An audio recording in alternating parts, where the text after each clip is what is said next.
तो क्या कोडिंग का सच में अंत होने वाला है? क्या एआई अब इसे पूरी तरह से खत्म कर देगी? आज हम इसी बहुत बड़े सवाल के अंदर तक जाने वाले हैं। जरा सोचिए, सिर्फ 4 ट्रेडिंग सेशन में, मतलब 4 दिनों में इंडिया का पूरा निफ्टी आईटी इंडेक्स 9% नीचे चला गया। ये बात है इसी साल फरवरी की, और यकीन मानिए ये एक बहुत बहुत बड़ा झटका था।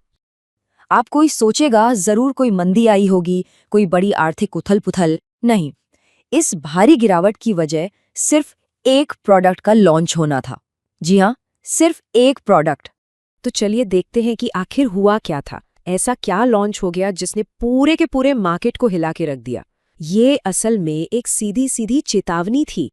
जिस कंपनी ने क्लॉड एआई बनाया है, एंथ्रोपिक, उन्होंने एक नया प्रोडक्ट लॉन्च किया जिसका नाम है क्लॉड कोवर्क। अब ये कोई एक अकेला एआई नहीं है, ये समझिए कि 11 स्पेशलिस्ट एआई की एक पूरी टीम है। कोई लीगल काम देख रहा है, कोई एनालिटिक्स, कोई मार्केटिंग, मतलब सब कुछ। और यही तो वो सारे काम हैं जो भारतीय आईटी कंपनियां आउटसोर्स करती हैं, जिसके लिए उन्हें अरबों डॉलर मिलते हैं। मार्केट ने इस खतरे को, आप कह सकते हैं, तुरंत पहचान लिया। और इसका नतीजा क्या हुआ? इन्फोसिस और एलटीआई माइंडट्री जैसे जो बड़े बड़े नाम हैं, वो 8% तक गिर गए। टीसीएस, विप्रो, एचसीएल, सबकी हालत खराब थी। कुछ ही घंटों के अंदर इन्वेस्टर्स के लगभग 2 लाख करोड़ रुपए डूब गए। और ये सिर्फ एक दिन की घबराहट नहीं थी, नहीं, ये भविष्य को लेकर एक बहुत गहरे डर का साफ साफ संकेत था। तो इस डर की जड़ तक पहुंचने के लिए हमें एक नए कॉन्सेप्ट को समझना होगा। इसका नाम है सॉफ्टवेयर फैक्ट्री। ये आइडिया आया है स्ट्रॉन्ग डीएम नाम की एक कंपनी की टीम से। अब ये है क्या? सोचिए, एक ऐसी फैक्ट्री है जहां इंसान का काम सिर्फ ये बताना है कि देखो, हमें एक ऐसा सॉफ्टवेयर चाहिए जो ये काम करे, बस। इसके बाद एआई एजेंट्स खुद ही सारा कोड लिखते हैं, उसे टेस्ट करते हैं, उसमें जो गलतियां हैं उन्हें ठीक करते हैं और उसे डिप्लॉय भी कर देते हैं। इंसान सिर्फ ऊपर से निगरानी करता है, कोड नहीं लिखता। यहीं पर असली जादू हुआ है। देखिए, 2024 से पहले तक क्या होता था कि एआई जब भी कोड लिखता था ना, तो हर अगले स्टेप में गलतियां और बढ़ती जाती थी। लेकिन क्लॉड 3.5 जैसे नए मॉडल्स के आने के बाद सब कुछ पलट गया। अब हर बार एआई कोड को पहले से बेहतर बनाता है, खराब नहीं। इसे कहते हैं कंपाउंडिंग करेक्टनेस, और ये एक असली गेम चेंजर है। लेकिन एक प्रॉब्लम थी। ये एआई एजेंट्स स्मार्ट तो बहुत हैं, पर थोड़े आलसी भी हैं।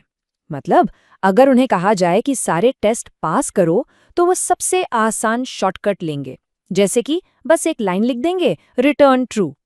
इससे क्या होगा? सारे टेस्ट तो पास हो जाएंगे, लेकिन जो कोड बना है वो असल में किसी काम का नहीं होगा। तो इस आलस का इलाज कैसे किया गया? इसका सल्यूशन था सिनेरियोज।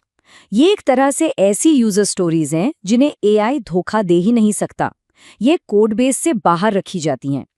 तो अब एआई सिर्फ ये नहीं देखता कि टेस्ट पास हुआ या फेल, बल्कि ये मापता है कि यूजर का जो असल काम था वो कितनी अच्छी तरह से हुआ। मतलब पास फेल से ज्यादा संतुष्टि जरूरी है। अब एक आखिरी रुकावट बची थी। हजारों सिनेरियो चलाने का मतलब था कि ऑक्टा और जीरा जैसी सर्विसेज पर बहुत ज्यादा खर्च आएगा, उनकी एपीआई लिमिट्स खत्म हो जाएंगी। तो टीम ने एक बहुत ही शानदार काम किया। उन्होंने इन सभी सर्विसेज के डिजिटल क्लोन बना दिए, एक पूरा का पूरा डिजिटल ट्विन यूनिवर्स। अब इसका फायदा? एआई एजेंट अब बिना किसी लागत, बिना किसी लिमिट और बिना किसी रिस्क के घंटे में हजारों टेस्ट कर सकते हैं। और बस यही वो टेक्नोलॉजी है जो अब ग्लोबल आईटी इंडस्ट्री का पूरा खेल बदलने वाली है। भारत की आईटी आउटसोर्सिंग इंडस्ट्री पता है कितनी बड़ी है? $283 बिलियन। ये एक बहुत बहुत बड़ी अर्थव्यवस्था है, और अब ये पूरी की पूरी दांव पर लगी है। देखिए, दशकों से भारत का आईटी मॉडल एक बहुत ही सिंपल से हिसाब पर चल रहा था कि अमेरिका में एक इंजीनियर को $1.5 लाख देने से अच्छा है कि उतने ही पैसे में इंडिया से 5 इंजीनियर रख लो, सस्ता और अच्छा काम। लेकिन ये जो सॉफ्टवेयर फैक्ट्री है, ये इस पूरे समीकरण को ही तोड़ देती है। क्यों? क्योंकि अब कंपनियों को सस्ते इंजीनियर नहीं चाहिए, उन्हें कम इंजीनियर चाहिए। और ये सिर्फ कोई थ्योरी या हवाई बातें नहीं हैं, ये असल में हो रहा है। 2024 के अंत तक के जो आंकड़े हैं वो बताते हैं कि गूगल का 25% और माइक्रोसॉफ्ट का 30% नया कोड एआई लिख रहा था, और ये नंबर हर गुजरते दिन के साथ बढ़ता ही जा रहा है। खुद मार्क जकरबर्ग का कहना है कि एआई जो है वो मिड लेवल इंजीनियरिंग के सारे काम संभाल लेगा। अब जब इंडस्ट्री के इतने बड़े लीडर्स खुद ये बातें कह रहे हैं तो ये साफ है कि बदलाव तो आकर रहेगा। इतना ही नहीं, गूगल के को-फाउंडर सर्गेई ब्रिन ने तो यहाँ तक कहा है कि गूगल अब ऐसे लोगों को हायर कर रहा है जिनके पास बैचलर डिग्री भी नहीं है। वो उन लोगों को रख रहे हैं जो बस खुद से चीज़ों को समझकर प्रॉब्लम सॉल्व कर लेते हैं। मतलब साफ है, अब स्किल डिग्री से ज़्यादा ज़रूरी हो गई है। तो सवाल ये उठता है कि इस तेजी से बदलती दुनिया में जो टेक प्रोफेशनल्स हैं उनके लिए आगे का रास्ता क्या है? और यही है सबसे बड़ा सवाल। अगर एआई ही सारा कोड लिख रहा है तो फिर हम इंसानों के लिए क्या काम बचेगा?